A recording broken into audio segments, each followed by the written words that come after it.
what is the worldview of the sexual revolution? Let's face it, few revolutions have been as successful as the sexual revolution in changing the way people think about basic things like marriage and relationships, family and sex. Well, the first thing to realize is, what is a worldview? A worldview is a belief about reality that really answers three questions about creation, fall, and redemption. Creation, where did we come from? Fall, what's wrong with the world? And redemption, how do we fix it? Well, the Christian story is God created us to be in a relationship with Him. The fall is sin, and redemption is found through a relationship with Jesus. That's the story about reality that Christians tell. Well, the sexual revolution has a very different story. According to the sexual revolution, there is no objective purpose in reality. There's no objective meaning. Humans are the result of this blind, purposeless, accidental Darwinian process and are just a bundle of physical needs.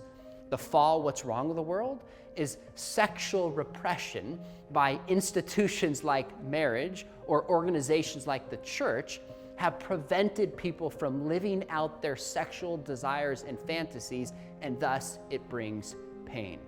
What is redemption according to the sexual revolution? To get rid of marriage, to get rid of any organization or claim that sex experienced in any fashion is bad, so people can live out their sexual desires and thus be happy and fulfilled and have a wonderful society, is the argument. This is the sexual revolution story. The reality is, this story has kind of seeped its way into the church a little bit. When you hear people say things like, I need to have sex to be fulfilled, or, well, young people are going to have sex anyways.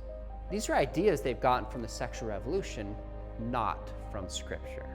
Proponents of the sexual revolution will claim that they are pushing this idea to bring people happiness. But the reality is, the sexual revolution has brought virtually little apart from pervasive pornography, rampant abortion, sexually transmitted diseases, divorce, and fatherless homes. Friends, this is the legacy of the sexual revolution. People might have good intentions, but this is the reality of what has resulted from it.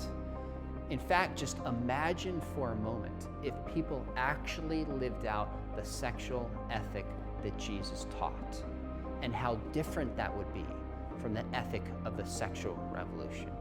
That's what would bring real happiness. That's what would bring real freedom.